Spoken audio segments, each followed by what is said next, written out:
Bien le bonjour, on se retrouve pour un petit point lecture. Alors ça va être assez varié aujourd'hui, on va avoir de la poésie et deux romans historiques. C'est parti. On commence avec la poésie. Les poètes français des 19e et 20e siècles. Il n'y a pas de nom d'auteur. On est au livre de poche. Alors on a une préface sous la forme d'un petit dialogue comme ça. Voyez?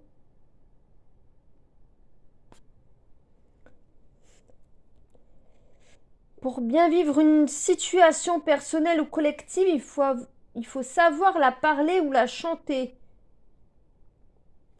Le préfacier, Monsieur Gobert,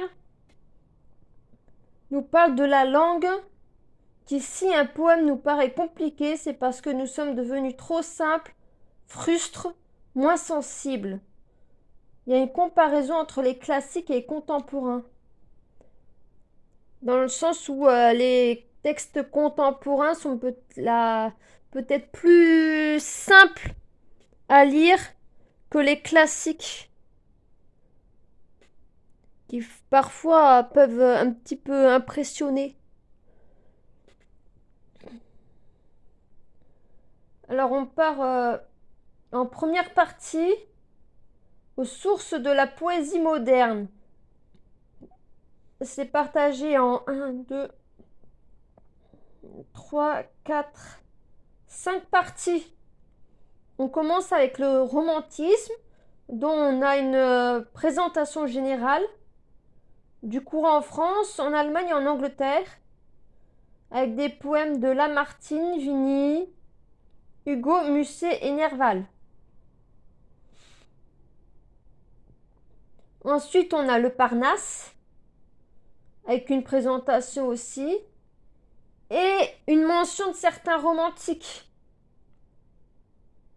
Le Parnasse est un clin d'œil à un massif grec qui était la résidence des Muses.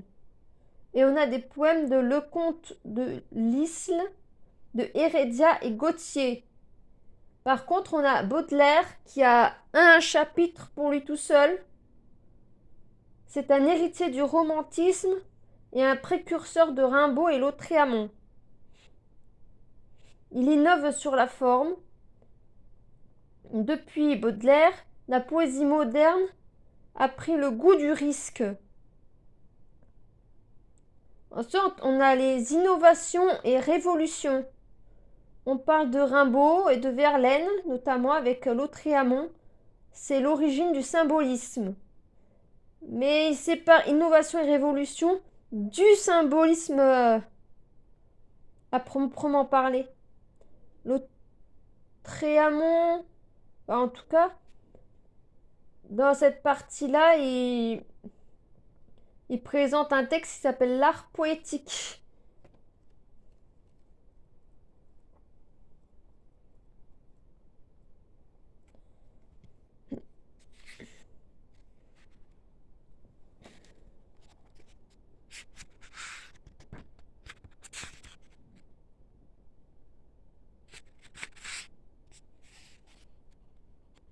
Et puis comme vous voyez, Lautréamont, quand il écrit, ça ressemble plus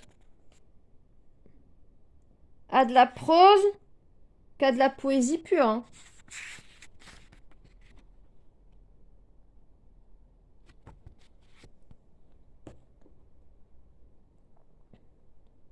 Ensuite, on a le symbolisme et ses prolongements, avec Mallarmé, Valérie Claudel, James avec deux M et Fort. En deuxième partie, on a les aventures de l'écriture, avec l'Esprit Nouveau. Il date de 1917 avec Apollinaire. Les créateurs de l'époque avaient besoin de nouveautés. Comme si depuis des siècles, il n'y avait pas de nouveautés. On a Apollinaire, Sandars, Zara, Reverdy, Breton. La naissance du dadaïsme en quelque sorte. On a joué avec le langage. où on parle de l'invention du dadaïsme. On parle des surréalistes avec Ponge, Jacob, Desnos, Prévert, Tardieu, Michaud. On a une partie sur le poids de l'histoire.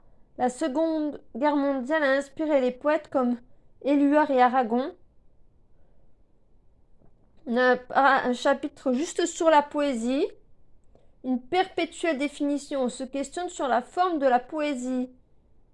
On a les poètes perses, Jouve, Supervielle, Fresnaud, Guillevic et Queneau.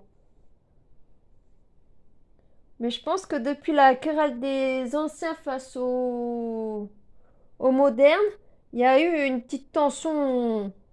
Une petite façon de parler, hein. On a une tension entre les anciennes formes d'écrire et les nouvelles. Mais déjà, quand on commence à écrire la poésie en prose plutôt qu'en vers, c'est déjà une envie de modernisation de la langue. Et puis surtout d'aller dans certains recoins en utilisant certains thèmes par rapport à d'anciens temps.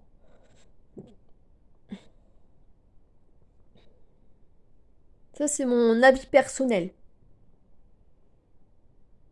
Personnel. Par rapport à ce que j'ai pu lire dans d'autres textes. Ensuite, on a la voix de la francophonie. Là, on honore les poètes écrivant en français sans lettres. Par exemple, les Canadiens, les Belges, les Suisses et les Luxembourgeois, mais aussi ceux qui sont en Afrique, avec Senghor, Césaire et Diopre. Oui, parce qu'il n'y a pas que des Français de France qui ont écrit en français. Faut pas oublier nos anciennes colonies, n'est-ce pas? Ensuite, on a un index monographique avec les biographies. Et puis on a les commentaires à la fin.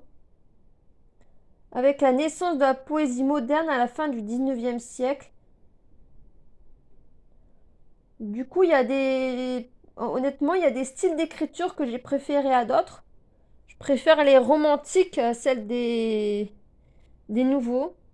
Par exemple, ça, c'est des genres de poésie que j'ai un peu du mal. Là. Vous voyez? C'est le genre de jeu qui ne m'attire pas tellement, le surréalisme et compagnie. Mais après, il y a des poètes que je ne connaissais pas, comme Diopre, Guilvic, Jacob. Des poètes dans le genre-là que je connaissais pas. C'est toujours intéressant à découvrir. Ensuite, nous partons au Moyen-Âge. Tac. Avec l'abeille au loup de Paul Couturiot. Que voici. Vous voyez, c'est un roman historique, marqué là, sous mon pouce. Et c'est de la maison d'édition de Boré. Donc là, on est au XIIIe siècle en Lorraine. On a pas mal de notes de bas de page.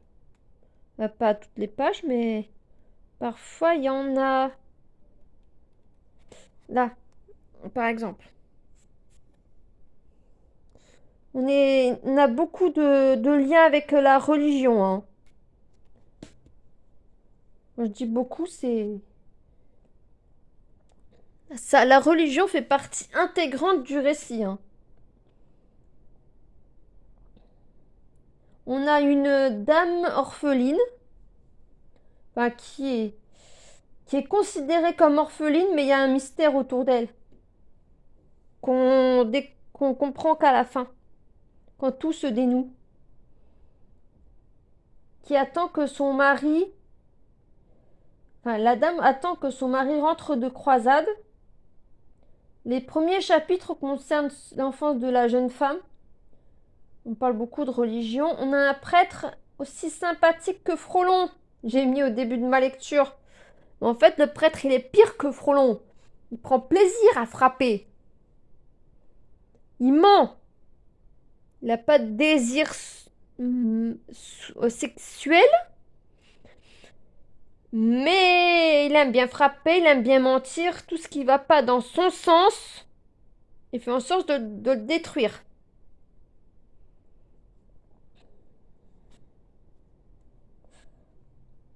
On a la condamnation d'insectes dévoreurs de vignes.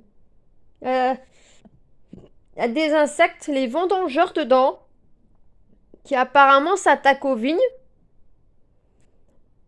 Et lors d'une commission, ils voulaient faire venir les insectes afin de parler avec eux et de les juger. Parce qu'ils saccageaient les récoltes. Comme si les insectes en avaient quelque chose à foutre, pardon, de se faire juger. Eux, ils ont envie de manger du raisin, ils mangent du raisin. Hein.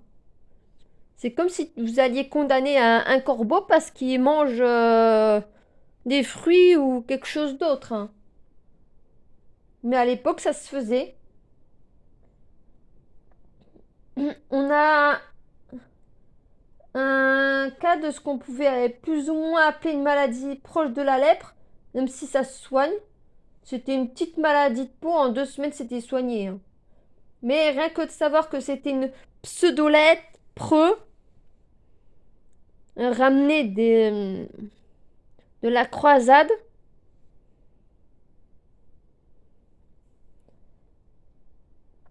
ça a fait mettre de côté un homme et il s'est passé des choses pendant qu'il était mis de côté. On a de la mythologie romaine. Oui, parce que on est dans une abbaye, mais le loup a une vraie présence. On le comprend dans le texte. Parce que le mari est bien rentré en même temps que tout le monde. Mais il se manifeste pas sous sa forme de conte. Si vous voulez, il se déguise. Pour vérifier que son épouse a bien envie de lui s'il se met sous un déguisement. Et à savoir qu'il se promène avec un loup.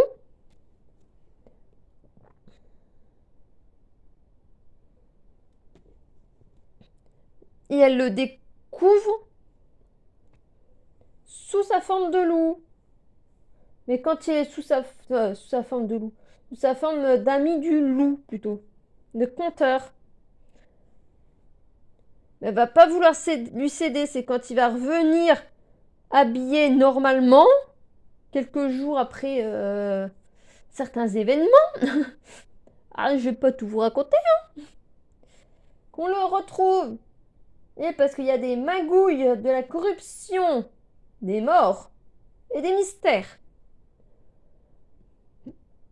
Parce qu'il y a un mystère qui se joue autour de celui qui avait la soi-disant lèpre. Il y en a un autre autour de celui qui se révèle être le père de la petite dame. Et on en a un autre autour du mari. Ça fait beaucoup de mystères. Voilà. Ça se lit bien, mais après, faut vraiment aimer l'époque. La mythologie romaine.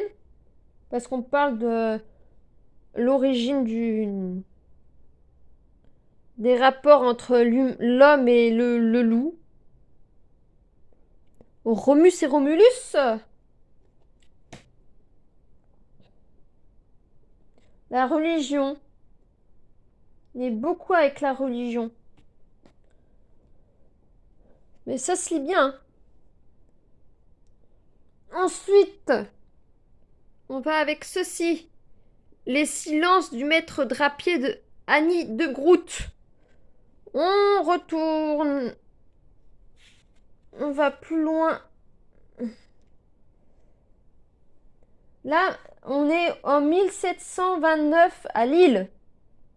De l'univers de la draperie. Je pense que vous l'aviez deviné avec drapier.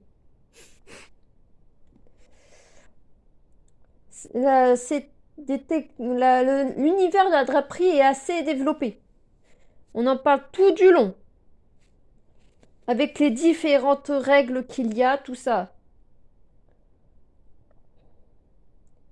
Il y a des secrets, des mystères.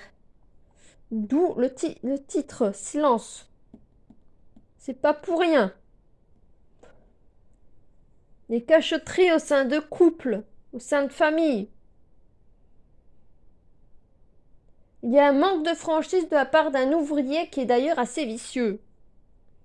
Et qui va mal finir. On mentionne la vie culturelle de l'époque. On parle de Voltaire et de toute son époque. Là-dessus, c'était très intéressant, même si je connais pas mal Voltaire et compagnie. C'est un siècle qui m'intéresse pas mal, le 18e. Le fameux ouvrier pas net va faire du mal à une de ses jeunes collègues.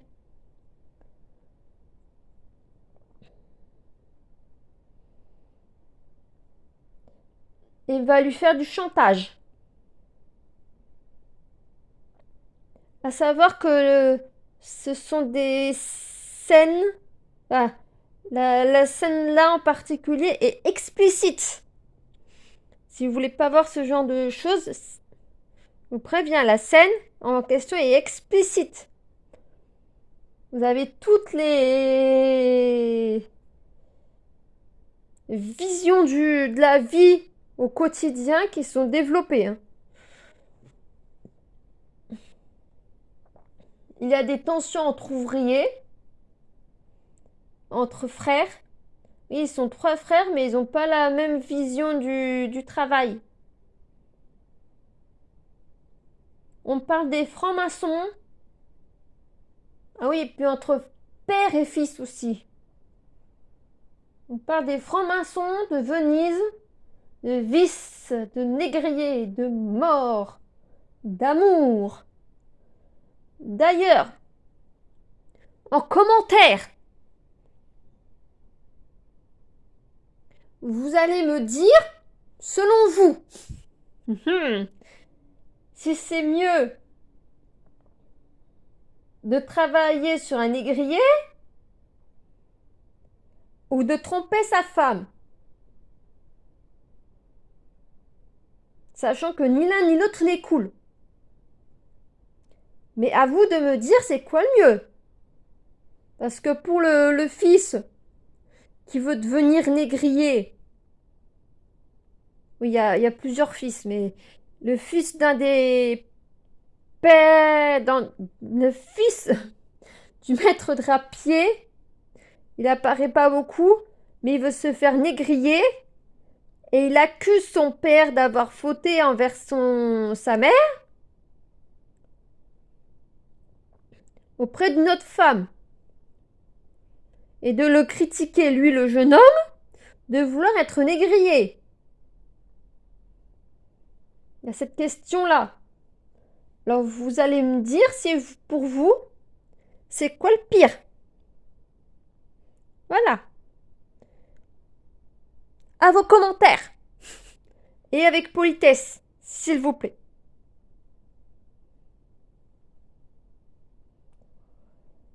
Sinon, j'ai commencé